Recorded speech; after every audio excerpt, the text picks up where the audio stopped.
Eh, Cek, cek. Sebelumnya saya Pak El dari Mojokerto. Aja ke pertanyaan. Saya beberapa kali menyimak statement dari Mas Abrang mengenai bahwasanya sains tidak menutup kemungkinan atas hal apapun.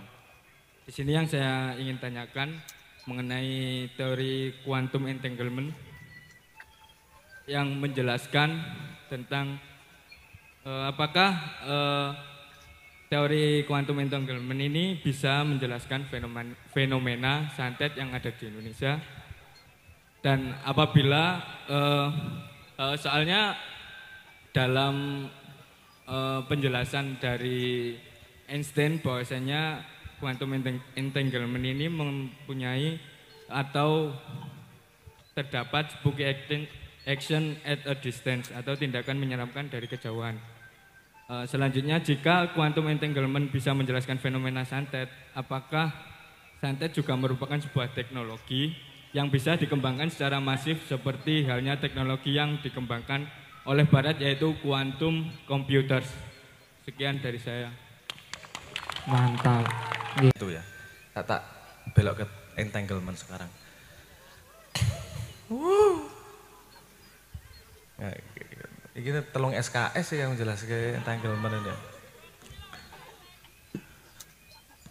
Jadi gini, saya jelasin sedikit ya entanglement ya, mohon maaf agak pusing ini.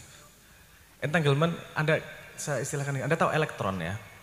Elektron, katakanlah sebuah elektron gitu, mudah ya. Elektron itu punya properti, punya properti yang namanya spin. Gampanglah ada panah ke atas gitu ya. Kalau dia ada entanglement itu dia berarti berpasangan. Kalau yang satu di atas, yang satu pasti di bawah. Yang satu di atas pasti satu di bawah. Dua elektron ini dipisah dari ujung jagat sampai ujung jagat. Kalau yang satu dibalik, yang satu pasti balik. Jadi dia berhubungan satu sama lain. Tanpa peduli jarak. Itu makanya disebut sebagai spooky action at a distance. Artinya aksi jarak jauh yang menakutkan. Karena jaraknya jauh banget dia bisa tahu yang di sini gimana, yang di sana gimana. Geraknya seperti itu. Nah, menurut dia gini, ya ini bisa misalnya A sama B, ada dua pasang, A sama B dan 1 sama 2, misalnya gitu. Ini bisa diganti pasangan, A sama 2 dan 1 sama B, bisa diganti seperti itu. Jadi pasangan-pasangannya itu bisa diganti. Paham maksud saya ya?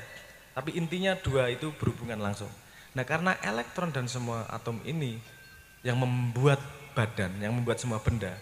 Teori dia adalah yang disantetkan, yang sama diperutkan itu di-entangle, dipasangkan.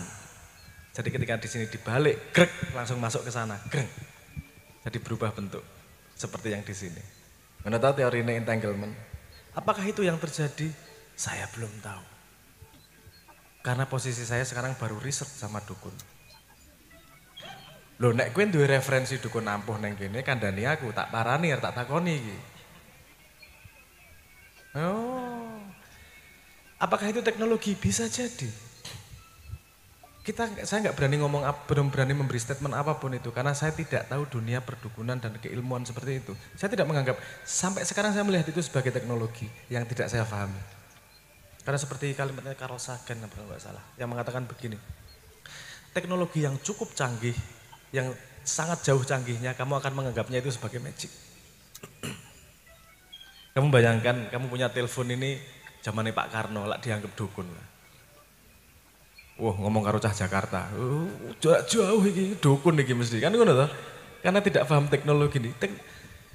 Kamu pakai korek itu tadi Gusti Allah ya, zaman biyen. Wah, gawe geni wae angel kaya kudu diuler-uler aku kowe ngene tok. Krek. Wah, mesti langsung dianggap Gusti Allah. Teknologi yang sangat jauh itu kita anggap magic karena kita tidak tahu mekanismenya. Apa yang perlu dilakukan dengan ilmu-ilmu tersebut menurut saya diteliti dulu. Karena kita tidak bisa menilai sesuatu yang kita tidak paham. Jangan percaya dan tidak percaya. Ingat tadi itu loh. Enggak percaya aku santet. Kowe duwe bukti apa? Wis tahu ngalami, wis tahu belajar, wis tahu delok. Enggak punya pengalaman apapun kok percaya dan tidak percaya. Taruh kotak tidak tahu. Selesai toh. Jadi jawaban saya terhadap itu saya belum tahu. Karena saya pengen tahu memang. Karena kalau itu santet itu bisa dimudahkan teknologinya. Jen etiki selesai semua itu. Oh, kirim ke Jakarta 10 menit, geng. Kantong macan kayak atau apa bulu perindu kayak apa segala macam ngono-ngono. Saya juga lagi belajar iki piye tuh sebenarnya metodologinya, teknologinya dan seterusnya. Nah, tetap harus dihitung resikonya. Apakah dengan kamu belajar santet, kamu kemudian beresiko jadi tukang santet, misalnya gitu. Apa kemudian punya musuh tukang santet atau gimana, tetap segala sesuatu keputusannya selalu mengandung resiko dan kita hitung bareng-bareng. Kalau mau masuk harus siap dengan resikonya. Entanglement sangat mungkin untuk menjadi metode yang dilakukan oleh santet. Karena sejauh ini saya riset, saya punya kecurigaan besar bagaimana teknologi itu bisa memilih random pada quantum decision. Itu yang saya bingung. Tapi kalau itu bisa dipilih, ngeri. Jawa ngeri. Tapi saya ngira masuk akal kok milihnya gue menyan yo. Milihnya gue kembang yo. Itu saya belum tahu belum tahu.